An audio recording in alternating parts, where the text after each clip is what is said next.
মাসে পরান ঘাসে নতুন বিয়ের ফুল ফুটেছে।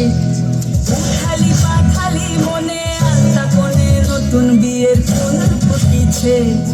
আশ্বিন ফাগুন মাসে পরান ঘাসে নতুন বিয়ের ফুল ফুটেছে। উঠালি পাখালি মনে আলতা কোণে নতুন বিয়ের ফুল ফুটেছে। এই হো পিয়ালি রে, এই হো